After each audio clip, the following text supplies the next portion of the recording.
بسم الله الرحمن الرحيم الحمد لله رب العالمين والعاقبة للمتقين والجنة للمؤمنين والنار للكافرين الصلاة والسلام والتحية والإكرام سيدنا ونبينا وشفيع ذنوبنا وطبيب نفوسنا بالوقاء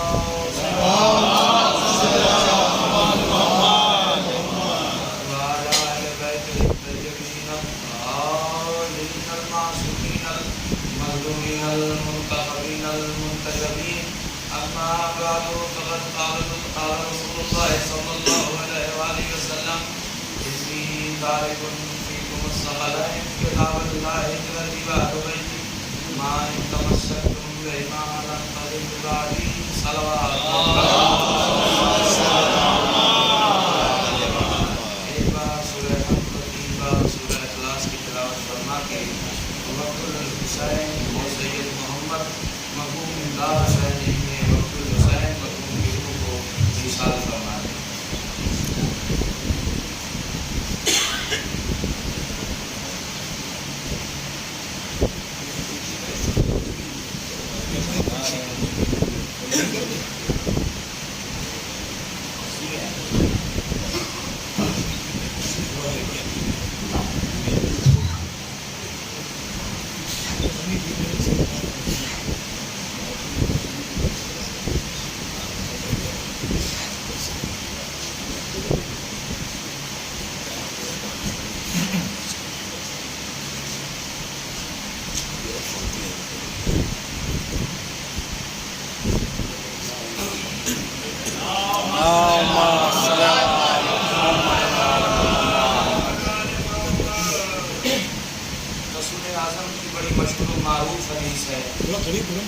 کہ میں تمہارے درمیان دو گرا قدر چیزیں چھوڑے جا رہا ہوں.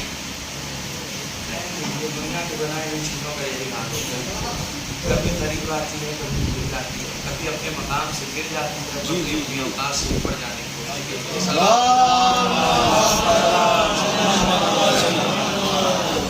میں تمہارے درمیان دو گرا قدر چیزیں چھوڑے جا رہا ہوں. ایک اللہ کی کتاب ہے اور دوسرے میری اطاعت یعنی میرے اہل بیت ہیں. یہ حدیث عالم اسلام میں متفقہ طور پر تسلیم کی ہوئی ہے اور ہر کوئی عالم اسلام کا فرقہ اس حدیث کو تسلیم کرتا ہے, مانتا ہے, ایکسیپٹ کرتا ہے, قبول کرتا ہے. رسول نے فرمایا, اب ترجمہ سنیے گا, اور یہیں سے آپ کے دیال محبت میں پہلی بار میں حاضر ہوا ہوں تو آپ کی بھی سماعت کے اندازے مجھے ہو جائیں گے اور میں کیا پڑھنا چاہ رہا ہوں اور اس حساب سے اسی اندازے بھی آپ کو ہو جائیں گے. تو میں تمہارے درمیان دو گرا قدر چیزیں چھوڑے جا رہا ہوں. ایک اللہ کی کتاب ہے اور دوسرے میری اطاعت ہے یعنی میرے اہل بیت ہیں. ما ان تمسکتم بہما لن تضلوا بعدی, جو ان دونوں سے متمسک رہے گا. یہ نہیں کہا کہ کون رہے گا, یہ نہیں کہا کہ کون رہے گا, یہ نہیں کہا کہ میرے بغل میں بیٹھنے والے نہیں بلکہ 1400 سال بعد والے رہیں گے. کہا جو بھی متمسک رہے گا لن تضلوا بعدی, وہ میرے بعد ہرگز ہرگز گمراہ نہیں ہوگا. یہ تو عام طور سے ترجمہ ہے. مولانا عابد صاحب کی اجازت سے میں اپنی طرف سے مفہومی ترجمہ عرض کروں. انی تارک فیکم الثقلین, پہلا ترجمہ گمراہ نہیں ہوگا. انی تارک فیکم الثقلین کتاب اللہ اطاعتی و اہل بیتی ما ان تمسکتم بہما لن تضلوا بعدی. میں تمہارے درمیان دو گرا قدر چیزیں چھوڑے جا رہا ہوں. ایک اللہ کی کتاب, دوسرے میری اطاعت یعنی میرے اہل بیت. ما ان تمسکتم بہما لن تضلوا بعدی, پہلا ترجمہ یہ تھا کہ جو ان دونوں سے متمسک رہے گا وہ گمراہ نہیں ہوگا. میں آپ کی خدمت میں ایک طالب علم ہونے کی حیثیت سے دوسرا ترجمہ پیش کر رہا ہوں اور یہیں سے معاملات واضح ہوتے چلے جائیں گے اور ہم اور آپ ایک دوسرے کے ذہن تک پہنچنے کی پوری کوشش کریں گے. ما ان تمسکتم بہما لن تضلوا بعدی, جو ان دونوں سے متمسک رہے گا وہ گمراہ نہیں ہوگا۔ اب سنیے، ان دونوں سے جو متمسک رہے گا وہ ذلیل نہیں ہوگا۔ ایک ترجمہ وہ اور ایک ترجمہ یہ۔ اور آج جو عالم اسلام میں ذرا سی بھی ذلت پائی جاتی ہے وہ دامن اہل بیت اور دامن قرآن چھوڑنے کا۔ صلوات محمد۔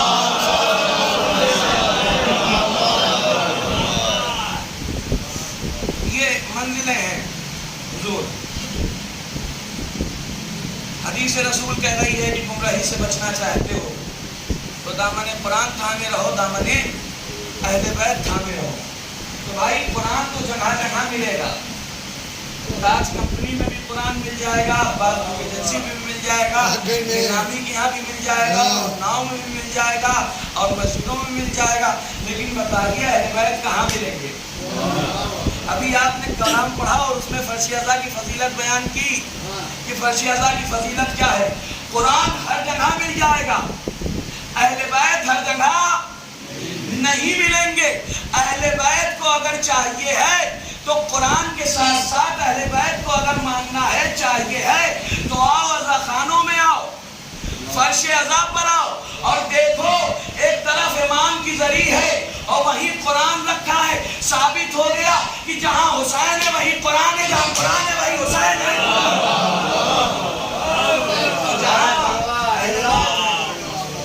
صلوات پڑھنے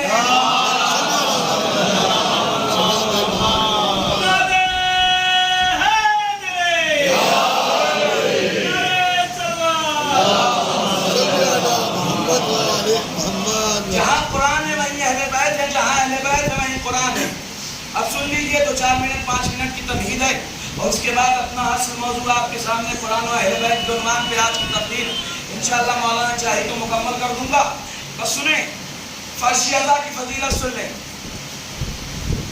آیت اللہ جعفر شوستری علیہ الرحمہ اپنی کتاب خصائص حسینیہ میں تحریر فرماتے ہیں کہ فرش اعضا قبہ حسینی کی طرح ہے۔ صلوات پڑھیے محمد۔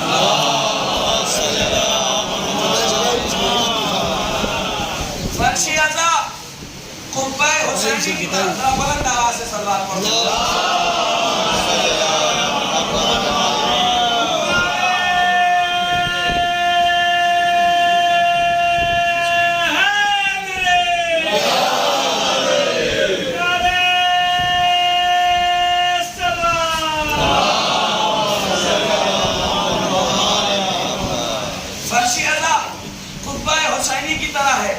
قبہ حسینی جانتے ہیں کسے کہتے ہیں؟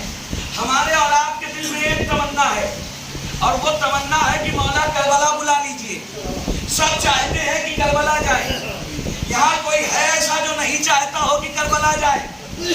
بھائی کوئی نہیں چاہتا، سب چاہتے ہیں کہ مولا انہیں کربلا جائے۔ بلائے کربلا جا کے کیا کیجئے گا؟ اگر باہری سے چلے آئیے تو کیا فائدہ؟ کیا روضے پہ جائیں گے؟ اچھا روضے پہ جا کے کیا کیجئے گا؟ کیا قبے کے نیچے کھڑے ہوں گے دعائیں مانگیں گے؟ فرش اعضا قبہ حسینی کی طرح ہے۔ قبہ اسے کہتے ہیں جو گنبد ہو اور گنبد کے نیچے زری اور زری کے نیچے امام حسین کی قبر اور قبر میں امام حسین علیہ السلام کا جسم مطہر۔ فرش اعضا قبہ حسینی کی طرح ہے۔ پتہ یہ چلا روایتوں میں ملتا ہے کہ جو قبہ حسینی کے پاس جا کے دعا مانگے چاہے جیسی دعا ہو، 3 دعائیں قبول ہوتی ہیں۔ فرش اعضا قبہ حسینی کی طرح ہے۔ اس کا مطلب یہ ہے کہ جو وہاں نہ جا سکے یہاں چلا آئے، جو وہاں نہ جا سکے یہاں چلا آئے۔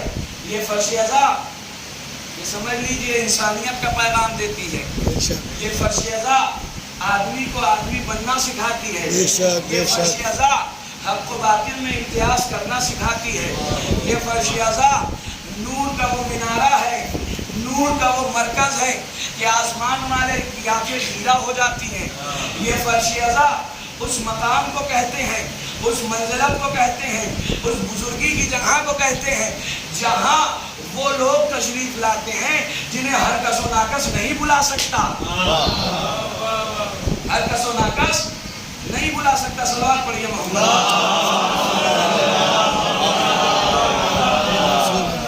یہ فرش ازا کی فضیلت ہے. اور فرش ازا پہ جو آتا ہے وہ کون ہوتا ہے؟ وہ حسین کا چاہنے والا ہوتا ہے. اور چاہنے والا کیسا ہونا چاہیے؟ ذرا جاگ کے سن لیجئے، بلند آواز سے صلوات پڑھیے.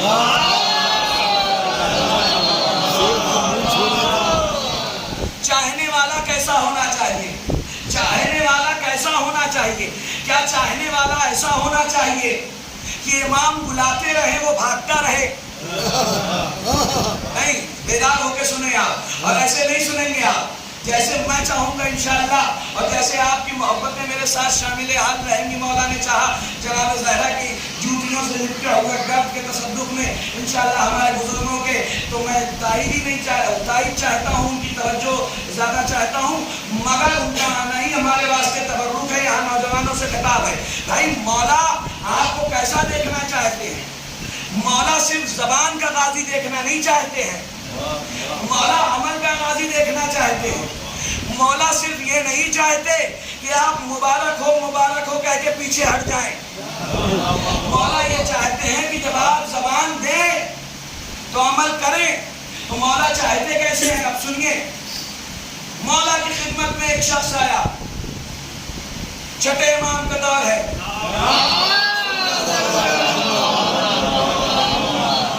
ایک شخص حاضر خدمت ہوا، کہنے لگا مولا آقا میں بہت دور سے آیا ہوں، یمن سے آیا ہوں، اور وہاں آپ کے چاہنے والوں کی تعداد دن پہ دن بڑھتی جا رہی ہے.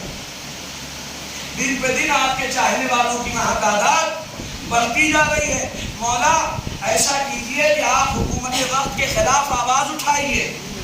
مولا نے کہا اچھا جاؤ اس تندور میں کود جاؤ.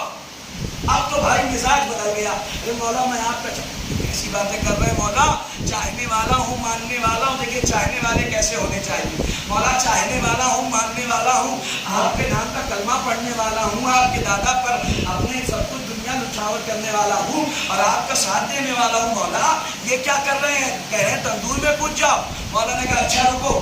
ہارون آتے ہوئے نظر آئے. کہا ہارون مکی. کہا جی حضور. کہا تندور میں کود جاؤ. اور ہارون نے یہ نہ پوچھا کیوں کودوں، کس وجہ سے کودوں، کاہے کے واسطے کودوں. اور دیکھیے آدمی کو بڑی سچویشنز ہوتی ہیں، پرابلمز ہوتی ہیں، بہت کچھ ذہن میں ہوتا ہے. میرے بھائی میرے بعد کیا ہوگا، میرے بچوں کا کیا ہوگا، گھر والوں کا کیا ہوگا، عزیز و اقارب کا کیا ہوگا، رشتے دار کا کیا ہوگا. دیکھو مولا کا چاہنے والا وہ نہیں ہوتا جو اپنے بعد اپنے سب چیزوں کو سوچتا رہے اور مولا کو سوچے ہی نہ. مولا کا چاہنے والا وہ ہوتا ہے جو اپنے گھر والوں کو بعد میں سوچے، مولا کی مرضی پہلے دیکھے. اور ہارون کود گئے. اب جب ہارون کودے مولا نے ڈھکن بند کر دیا تندور کا. اور بھائی مولا نے بات کرنا شروع کر دی. اب بھائی کیا حال چال ہے، کہاں سے آئے ہو، جو کہہ رہے تھے بتاؤ، کتنی تعداد ہو، یہ سب وغیرہ وغیرہ باتیں. اور اس کی حالت یہ ہے کہ وہ پہلو بدل رہا ہے، کبھی ادھر، نہ اس طرف چین نہ اس طرف چین، ادھر پہلو ادھر روح ادھر روح، کبھی یہاں کبھی وہاں، دماغ وہاں دل یہاں، یہ معاملات ہے. اب مولا نے کہا کیا بات ہے بھائی؟ کچھ نہیں. اب اس کے ذہن میں چل رہا ہے کہ ابھی ہارون گئے ہیں، اب تو تکلیف بڑھ گئی ہوگی، اب تو آج نے اپنا کام کرنا شروع کر دیا ہوگا، اب تو ہارون کا جسم جلنے لگا ہوگا، اب تو معاملات اور بڑے ہوں گے، اب تو ہڈیوں تک معاملات پہنچ گئے ہوں گے. لیجیے اب معاملات زیادہ ہو گئے، اب بچے نہیں ہوں گے. فائنل مولا نے کہا آؤ چلو. لے آئے. ذہن میں آیا بچے نہیں ہوں گے. امام کو بھی دکھانا تھا کہ موت اور زندگی کا فلسفہ کیا ہے، بتانا تھا کہ تمہارے ذہن کا بچنا اور ہے اور ہمارا بچانا. لے آئے چلو. اب تندور کا ڈھکن ہٹایا تو کیا دیکھا، ہارون بیٹھے ہیں تسبیح خدا کر رہے ہیں. ذرا سی آگ نے ان کو نقصان نہیں پہنچائے، ہمارا دامن تک نہیں جلا، متاثر تک نہیں ہوا. ہارون تسبیح پڑھ رہے ہیں. تاریخ میں مجھے 2 جگہیں اور ملتی ہیں جہاں آدمی آگ میں گیا اور کچھ نہیں ہوا. پہلی جگہ جناب موسیٰ لشکر آ رہا ہے، فوجی آ رہے ہیں موسیٰ کے گھر میں، اور موسیٰ کی ماں موسیٰ کو تندور میں ڈال رہی ہے کہ کہیں میرا بچہ پکڑا نہ جائے۔ تاریخ اسلام میں یہ واقعہ لکھا ہوگا، کہیں میرا بچہ پکڑا نہ جائے۔ اچھا تندور میں گئی، اور جب تندور میں جناب موسیٰ گئے تو کچھ نہیں ہوا۔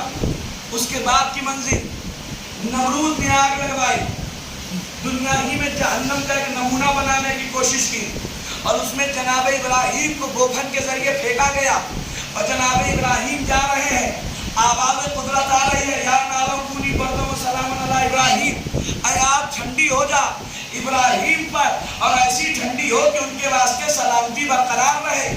تو ادھر موسیٰ گئے، ادھر ابراہیم گئے۔ مجھے یہ بتاؤ، نہ موسیٰ کو کچھ ہوا نہ ابراہیم کو کچھ ہوا، تو مجھے سمجھاؤ، مجھے بتلاؤ، میرے ذہن میں یہ بات بچھاؤ کہ ادھر ابراہیم کو کچھ کیوں نہیں ہوا، ادھر موسیٰ کو کچھ کیوں نہیں ہوا؟ کیا وجہ تھی کہ ابراہیم کو کچھ نہیں ہوا، اور کیا وجہ تھی کہ موسیٰ کو کچھ نہیں ہوا؟ وجہ کیا تھی سمجھیے گا، سوال پڑھیے۔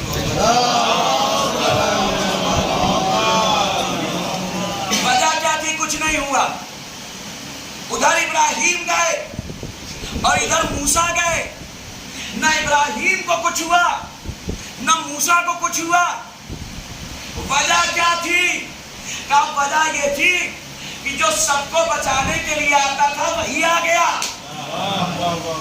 جو سب کو بچانے کے لیے آتا تھا وہی آ گیا۔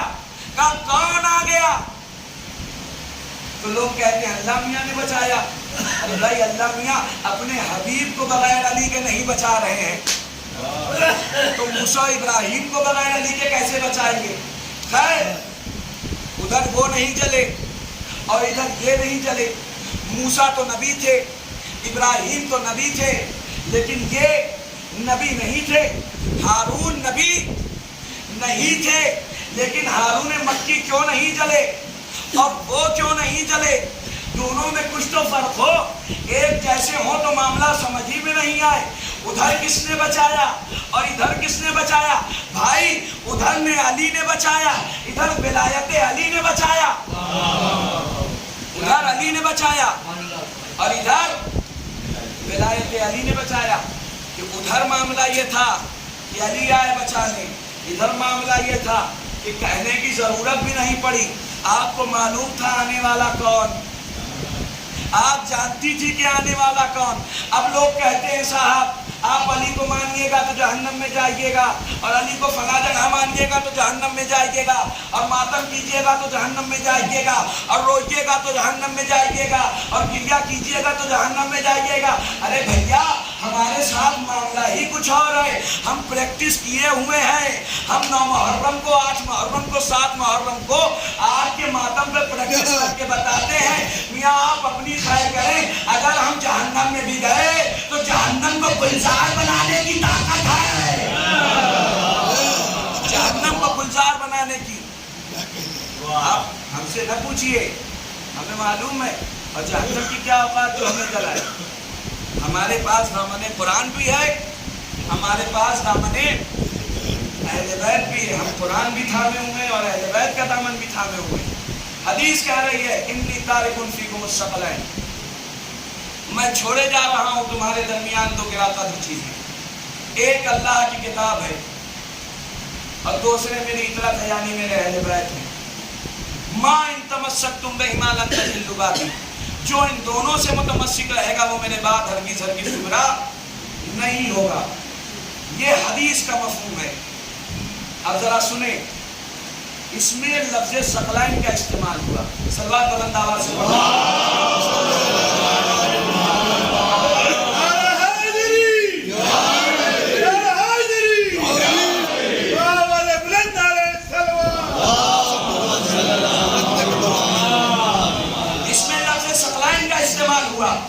ثقلین کہتے ہیں 2 برابر کی گراں قدر چیزوں کو۔ تسنیہ کا صیغہ ہے، مگر ایک لفظ آیا ہے تو دونوں کے اندر کوالٹی وہی ہوگی۔ ثقلین کہتے ہیں 2 برابر کی چیزوں کو، اور ایک لفظ ہے قرآن اور ایک لفظ ہے اہل بیت۔ کہ یہ دونوں گرا قدر برابر کی چیزیں ایک دوسرے کے لیے ہیں، ایک دوسرے کی وضاحت کرتی ہیں۔ ایک شے ہوتی ہے ارات الطریق، ایک شے ہے ایصال المطلوب۔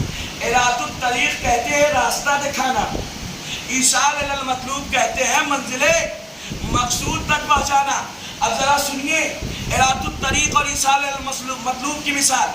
مجھے اناؤ آنا تھا اس رضا خانے تک، میں نے کہا بھائی کیسے پہنچوں، نام بتایا تو صاحب نے کہا دیکھیے ایسا کیجئے، ایسے جائیے گا تو ایک تراہا پڑے گا، اس تراہے سے آگے بڑھیے گا تو ایک چوراہا پڑے گا، اور اس چوراہے سے بائیں طرف مڑ جائیے گا تو پھر جا کے ایک تراہا پڑے گا، اور اس کے آگے پھر چوراہا پڑے گا، اور پھر جا کے آپ کی منزل مقصود آ جائے گی۔ لیجیے صاحب ہوا یہ کہ ہم چلے اور تراہے اور چوراہے کے چکر میں پھنس گئے، ایک راہ تو ہمیں ملی ہی نہیں، مسئلہ آ کے پھنس گیا، ہم صاحب چلے اور پھٹک گئے وہیں۔ اب کیا ہو؟ یہ ہے ارات الطریق، راستہ دکھانا۔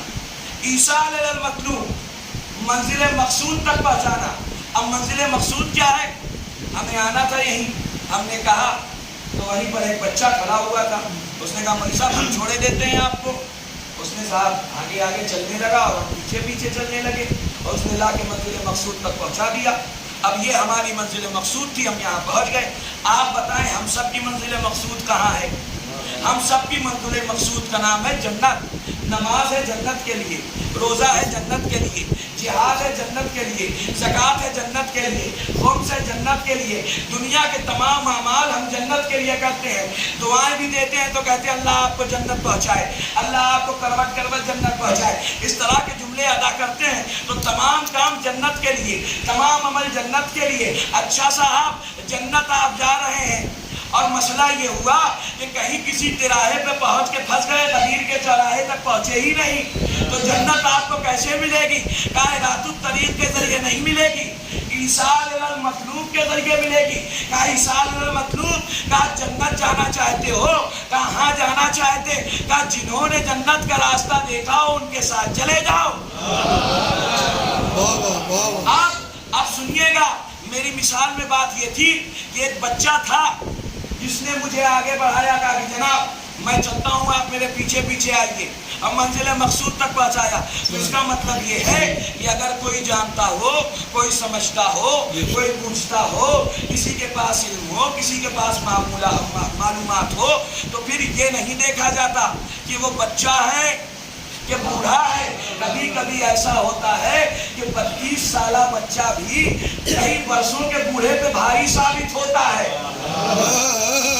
کئی برسوں کے بوڑھے پہ بھاری ثابت ہوتا ہے، اور منزل مقصود تک پہنچا دیا کرتا ہے۔ تو صاحب قرآن اور اہل بیت، ان کا دامن کبھی ایک دوسرے سے نہیں چھوٹے گا۔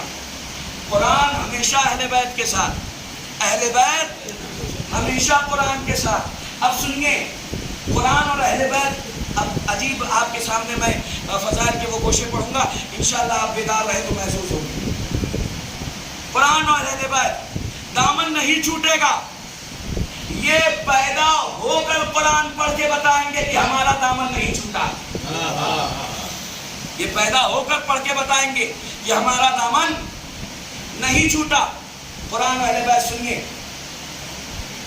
رسول بڑھ رہے ہیں کعبے کی طرف، اور کعبہ مسکرا رہا ہے، جدار میں ایک نقش پیدا ہوتا جا رہا ہے، ایک نشانی بنتی جا رہی ہے، اور کعبہ ایسا مسکرایا، یا یوں کہوں کہ کھلکھلا کے مسکرایا کہ لوگوں کی باتیں کھل اٹھی، اور رسول تو معراج کی منزلوں پر ہے، ان کا دل خوش ہو رہا ہے، اور قریب پہنچے تو ایک ننھا سا بچہ آغوش میں ڈال دیا گیا۔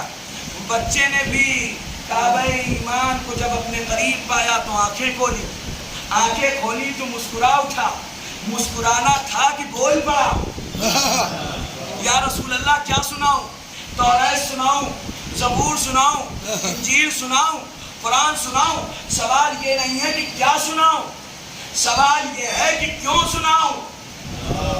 ذرا بیدار ہو کے سنیں، بہت اہم بات آپ کے سامنے پیش کر رہا ہوں۔ بولے تو کیوں بولے؟ بھائی ان نیچرل شے ہے، یہ ان نیچرل شے ہے، غیر فطری عمل ہے.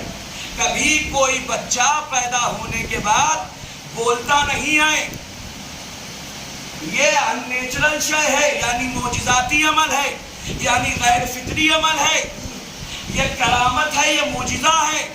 تو یہ یوں ہی تو نہیں ہوتا، کوئی وجہ ہوتی ہے. علی بولے تو کیوں بولے؟ سوال یہ نہیں کہ کیا سنایا، سوال یہ ہے کہ کیوں سنایا. اب علی بولے، کیا سناؤں؟ میں یہ جاننا ہی نہیں چاہتا کیا سنایا، یہ بتائیے کہ سنایا کیوں. تو اس کا جواب تاریخ میں چھپا ہوا ہے. 2 بچے تاریخ میں ایسے ہیں جو بچپنے میں بولے، جو گہوارے میں بولے، جو جھولے میں بولے. مریم کے پاس قوم آئی، کہنے لگی یہ بچہ کہاں سے لائی، یہ بچہ کہاں سے لائی. تو ایک مرتبہ مریم نے کہا، بچے کی طرف اشارہ کیا، یہ گہوارے میں ہے، اس سے پوچھو. پبلک گہوارے کی طرف متوجہ. اسے تو یہ کہنا چاہیے تھا کہ مریم ہم تم سے پوچھ رہے ہیں، یہ بچہ کیا بولے گا، یہ بچہ کیا بولے گا. نہیں، پبلک گہوارے کی طرف. اب لوگوں نے دیکھا تو عیسیٰ بول پڑے، انی عبداللہ آتانی الکتاب وجعلنی نبیہ، میں اللہ کا بندہ، اللہ نے مجھے کتاب دی، اللہ نے مجھے نبی بنایا.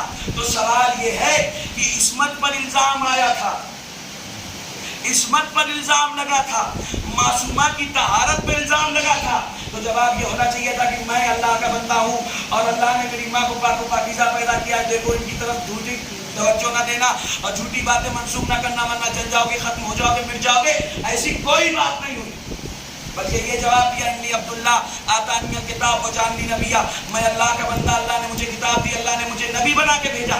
اس کا مطلب یہ ہے، عیسیٰ بتانا چاہتے ہیں کہ ذرا عقلوں میں بات بٹھا لو کہ جو اللہ کا بندہ ہو، جسے اللہ کتاب دے، جسے اللہ ہادی اور رہبر و نبی بنا کے بھیجے، تو اس کے ماں باپ پہلے سے معصوم ہوتے ہیں، پہلے سے معصوم ہوتے ہیں. تو سوال یہ نہیں ہے کہ عیسیٰ کیا بولے، سوال یہ نہیں ہے کہ عیسیٰ کیا بولے، سوال یہ ہے کہ عیسیٰ میرے ساتھ ہو جائے گی، علی کیوں بولے، کیا بولے کی بات نہیں ہے. عیسیٰ کیوں بولے، کیا بولے کی بات نہیں ہے. اچھا، جواب اس کا یہ ہے کہ مریم پر الزام لگا. آئیے دوسری جگہ دکھاؤں. ایک منچلی عورت ہے، ایک منچلی عورت ہے اور وہ اپنے غرور کی مست آندھیوں میں ایک معصوم کو بہا لے جانا چاہتی، اڑا لے جانا چاہتی. وہ آگے بڑھ رہی ہے، معصوم اس کے آگے بڑھ رہا ہے اور اس نے دامن تھام لیا اور اچانک محل کا دروازہ کھلا اور بادشاہ مصر اندر داخل ہوا. اس نے کہا یہ کیا، اس نے فوراً عورت نے پالا بدلا، کہنے لگی یوسف میرا دامن پکڑ رہے تھے، یوسف مجھ کو داغدار کرنا چاہ رہے تھے، معاذ اللہ نعوذ باللہ. اور پھر یوسف پریشان، حکم ہوا کہ بچے سے پوچھو. بچے کی طرف اشارہ کیا، گہوارے کا بچہ بول اٹھا. گہوارے کے بچے نے کہا دامن آگے سے پھٹا تو یوسف گناہگار، پیچھے سے پھٹا تو زلیخا گناہگار. میرا یہ سوال نہیں ہے کہ دامن آگے سے پھٹا یا پیچھے سے، سوال یہ ہے کہ بچہ بولا کیوں. میرے ساتھ ہے کہ نہیں؟ سوال یہ ہے کہ بچہ بولا کیوں. جواب یہ ہے کہ مریم پر الزام لگا، یوسف پر الزام لگا، تو بچہ کیوں بولا، الزام لگا. عیسیٰ کیوں بولے، الزام لگا. اب علی کیوں بولے، اب ذرا بیدار ہوئیے، اب علی کیوں بولے. ارے بھائی، کیا میرا رسول عظمت میں مریم و یوسف سے کم تھا؟ اللہ نے کہا حبیب گھبرانا نہیں، ان پر الزام پہلے لگا، جواب بعد میں آیا. تم پر الزام بعد میں لگے گا، جواب پہلے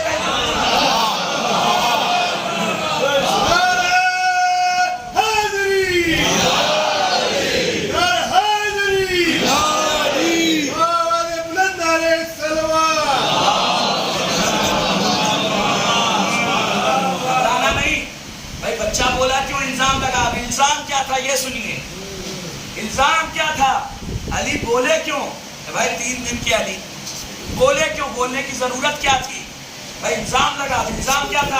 ہمارے اساتذہ سکھایا پڑھایا کرتے ہیں، جو لوگ یہاں تعلیم کے پیشے سے تعلق رکھتے ہیں وہ بہتر جانتے ہوں گے. تو ان کا کہنا یہ ہوتا ہے، دیکھو جواب جو ہوتا ہے وہ آدھے سوال میں ہوتا ہے، سوال میں آدھا جواب چھپا ہوتا ہے. اب علی نے کیا پوچھا؟ یا رسول اللہ کیا سناؤں؟ توریت سناؤں، زبور سناؤں، انجیل سناؤں، قرآن سناؤں؟ اور رسول نے کہا صاحب توریت سے بہتر توریت سنائی، صاحب انجیل سے بہتر انجیل سنائی، صاحب زبور سے بہتر زبور سنائی. اور قرآن تم نے ویسے پڑھا جیسے میں پڑھتا ہوں. تو اس کا مطلب یہ ہے کہ علی کیا جواب دینا چاہتے ہیں؟ علی بتانا یہ چاہتے ہیں، آپ ان کے اندر سمجھ لو جب میرا رسول اتنا پڑھا لکھا ہے تو علی کتنا دیکھو سمجھ لو. یاد رکھنا علی کی عظمت دیکھتے جاؤ. علی وہ ہے جو رسول کی زبان چوستا ہے، علی وہ ہے جو رسول کے علم سے علم لیتا ہے، علی وہ ہے جو رسول کے پیچھے اونٹنی کے بچے کی طرح چلتا ہے. یہی سے سمجھ لو کہ علی یہاں ہے، نبی وہاں.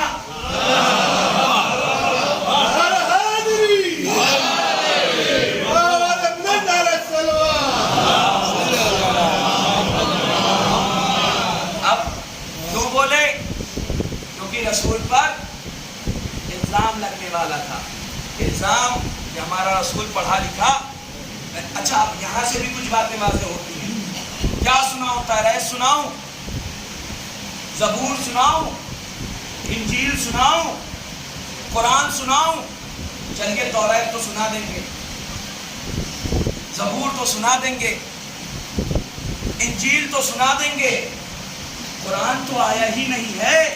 ابھی تو علی آئے ہیں، علی 13 سال کے ہوں گے، پھر دعوت ذوالعشیرہ ہوگی اور پھر دھیرے دھیرے قرآن آتا جائے گا اور ایک منزل پر آ کے قرآن مکمل ہوگا اور پھر کہیں جا کے ہم یہ کہہ سکتے ہیں کہ ہم نے پورا قرآن پڑھا.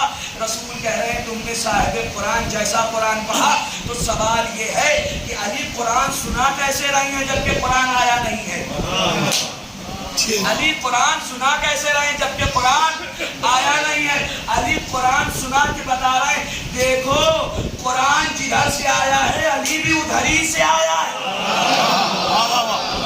جدھر سے قرآن آیا ہے ادھر ہی سے علی آیا ہے. اچھا قرآن سنا کے دوسری بات اور سمجھا رہے ہیں اور یہ بتلا رہے ہیں کہ دیکھو اب یہی جملہ دے رہا ہوں، اگر آپ سماعت بیدار رہی تو انشاءاللہ محظوظ ہوں گے. بھائی قرآن ابھی آیا نہیں، قرآن ابھی پہنچا نہیں، قرآن ابھی مکمل ہوا نہیں اور پھر علی کہہ رہے ہیں کیا سناؤ؟ قرآن سنا دیا. رسول کہہ رہے ہیں مجھ سے میری طرح قرآن سنایا. تو سوال یہ ہے کہ ابھی تو قرآن آیا نہیں، علی سنا کیسے رہے ہیں؟ علی سنا نہیں رہے ہیں، اپنے نبی کی عظمت پہ دلیل دے رہے ہیں کہ دیکھو جب علی بچپنے میں حافظ قرآن ہو سکتا ہے تو نبی 40 سال بعد نبی کیسے بنے گا؟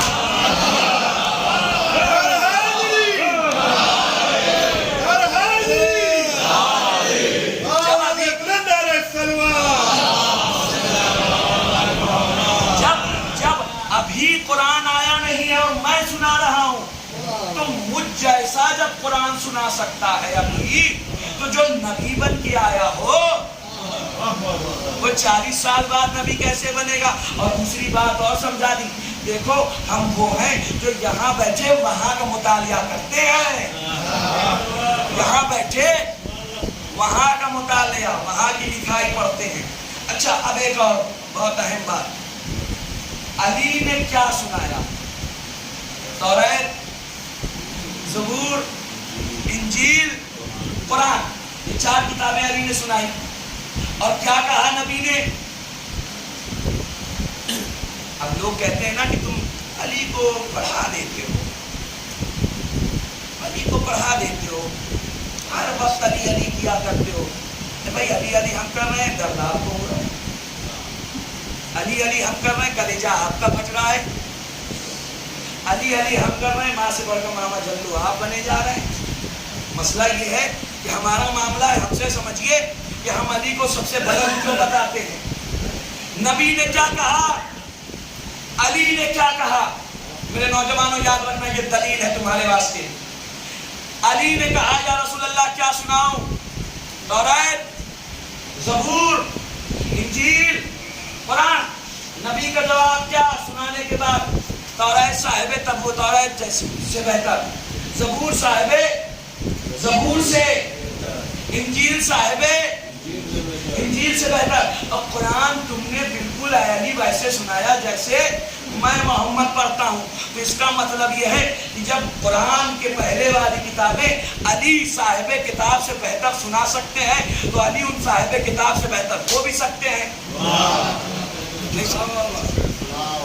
کی بات نہیں تھی.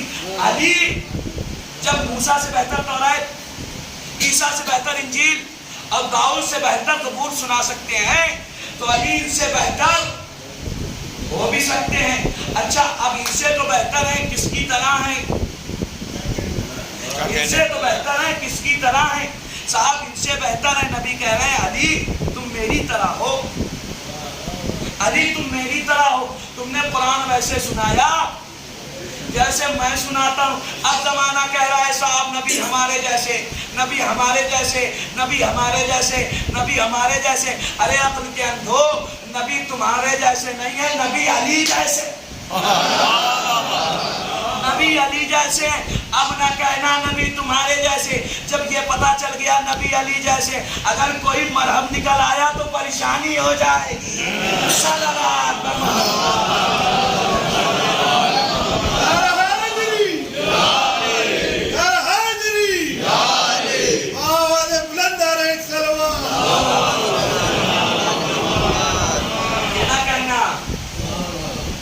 تو علی جیسے ہیں. اب ذرا سنیے میرے دوستوں کیا سنایا. یہی کئی باتیں واضح کر دوں. قرآن اور اہل بیت کیا سنایا؟ تورات سنائی، زبور، انجیل اور قرآن، چوتھی کتاب. لفظوں پر غور کیجیے گا، میں اپنے لفظوں کا ذمہ دار ہوں، آپ کے سمجھنے کا نہیں. پہلی کتاب تورات، دوسری کتاب زبور، تیسری کتاب اور چوتھی کتاب. یہ 4 کتابیں سنائی. اب مجھے یہ بتائیے کس کتاب پر آپ کو عمل کرنے کا حق ہے؟ تورات کا زمانہ گزر چکا، زبور زمانہ گزر چکا، انجیل زمانہ گزر چکا. اچھا تورات، زبور اور انجیل پر عمل نہ کریں تو کیا اللہ کے ہاں آپ جواب دہ ہوں گے؟ بیدار ہو کے سنیں، بیدار ہو کے سنیں میرے دوست. جواب دہ ہوں گے؟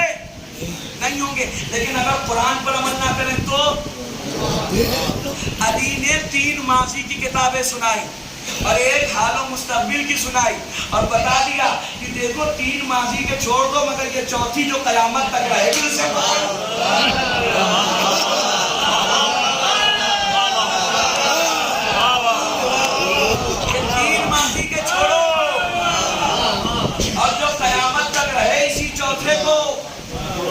پکڑو. اب قیامت تک رہے گا کون؟ قرآن. قیامت تک رہے گا کون؟ اللہ نے کہا میرا چہرہ. اب تلاش کرو کہ اللہ کا چہرہ کون. ارے ہمارے یہاں نہیں کرتے، اپنے ہی یہاں کر لو. کوئی کہہ دے گا کہ علی کی آنکھیں، علی کی آنکھیں نہیں ہیں. اللہ نے دیکھا اور علی نے مارا. علی کی ہاتھ ید اللہ، آنکھیں عین اللہ، چہرہ وجہ اللہ. یہیں سے جان لینا کہ یا قرآن رہے گا یا رہیں گے. تو جو رہے گا اس کا دامن. بھائی قرآن کو علی سے بہتر کوئی نہیں جانتا اور علی کو قرآن سے بہتر کوئی نہیں جانتا. منبر کوفہ ہے، علی بیٹھے 3 سیڑھیاں چھوڑ کے جو سب سے اونچی والی سیڑھی تھی آ کے بیٹھے وہاں، اور جو سب سے اونچی والی سیڑھی تھی وہاں پہ بیٹھے تو لوگوں نے کہا یہ کیا کر رہے ہیں علی؟ بزرگوں کی سنت یہ رہی ہے کہ وہ ایک سیڑھی چھوڑ کے بیٹھتے تھے. تو مولا کائنات نے بڑا کلو سے جواب دیا. علی نے کہا اگر ایسا ہی میں بھی کروں تو میرے بعد والا کیا گڈھے میں بیٹھے گا؟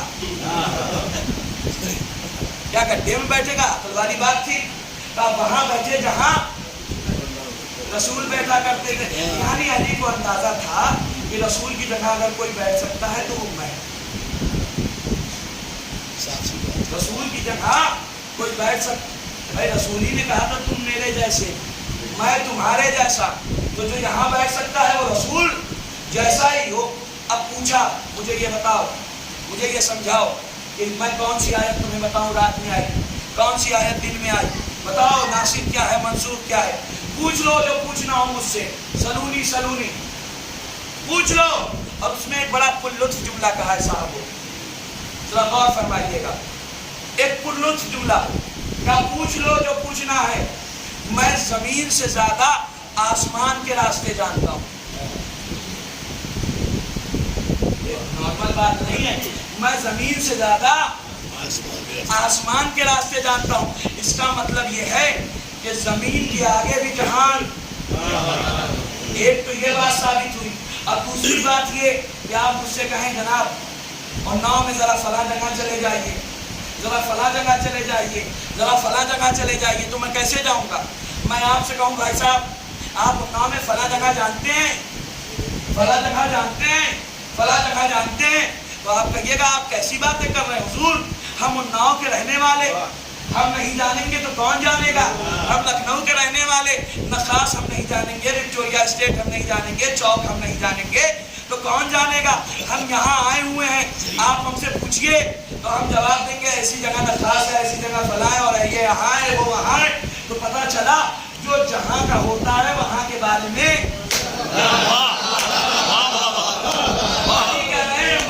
سے زیادہ آسمان کے راستے جاتا ہوں. اس کا مطلب علی بتانا چاہتے ہیں علی رہتا یہاں پہ ہے وہاں کا.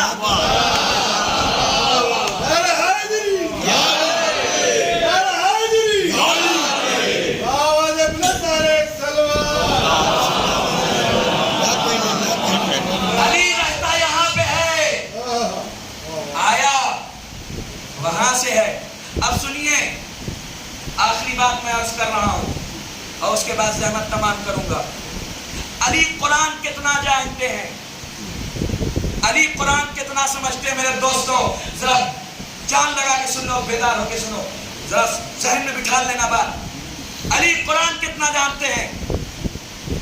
صحابیوں کا مجمع ہے, دو عورتیں ہیں, آپس میں لڑائی ہو گئی, یہ لڑکا ہمارا لڑکی تمہاری, دو ننھے ننھے بچے, لڑائی ہو رہی ہے دونوں عورتوں میں, لڑکا ہمارا ایک کری ہمارا دوسری کے. صاحب وہاں تو معاملہ چھوٹا چوبل تک آ گیا, غریباں وہاں پکڑ لیا گیا. معاملہ یہ ہوتا کہ عرب کی عورتیں جب میدان میں آ جاتی ہیں تو معاملہ کچھ اور ہی ہو جاتا ہے. میدان سے گھر کون بھیجے؟ تو کچھ سمجھدار لوگ تھے, کہا علی کے پاس لے چلو وہی بھیج سکتے ہیں. لے آئے مولا کے پاس, یعنی فیصلہ کیجئے ان کے درمیان. دونوں کہہ رہی ہیں مولا لڑکا ہمارا ہے, دونوں کہہ رہی ہیں لڑکا ہمارا, لڑکی لینے پہ کوئی آماداری نہیں ہے, مولا فیصلہ کیجئے. مولا نے کہا اچھا ان دونوں عورتوں کو صحابی کے گھر میں لے جاؤ اور ان کی عورتوں سے کہو ذرا اس بچوں کے شیر جو غذا ہے شیر مادہ لے آؤ. صاحب گئے اور وہاں دو چھوٹے چھوٹے ڈبوں میں چھوٹے چھوٹے لے آیا گیا. مولا نے کہا ترازو لے آؤ, اب ان یہ شیر تولا جائے گا. اب ترازو لے آیا گیا. دیکھیے ترازو منگانے کا حق اسے ہی ہے کہ جو خود میزان عمل ہو, جو خود میزان عمل ہو, جو دوسروں کے گناہ ثواب تولنا جانتا ہو, وہی ترازو منگا سکتے. لے آؤ, ترازو منگایا گیا. رکھو برابر کے دودھ دونوں ڈبیا میں رکھ دیے گئے. ایک کا وزن جو ہے بھاری نکلا اور ایک ہلکا نکلا. مولا نے کہا جو ہلکا والا ہے اس کو لڑکی دے دو اور جس کا بھاری ہے اسے لڑکا دے دو. اب جب یہ فیصلہ کیا تو وہاں تو فتنہ سمجھ گئی صاحب. لوگ جو نقطہ کی بہت بڑے بڑے تھے, دوسروں کے یہاں تو بولتے نہیں تھے, بیچارے غریب غریب کو پا جاتے تھے تو بولنے لگتے تھے. اب علی یعنی کہاں سے فیصلہ کر دیا, یعنی کہاں سے کہہ دیا, یعنی کہاں سے اب اس نے کو لگا دیا اپنی طرف سے. مولا نے کہا قرآن سے کہا ہے فیصلہ, قرآن سے فیصلہ کیا ہے. اب وہ ہماری اور آپ کی طرح تو قرآن اردو میں پڑھے ہوئے نہیں تھے, ان کے سامنے قرآن اترا تھا, ان کی زبان عربی تھی, انہوں نے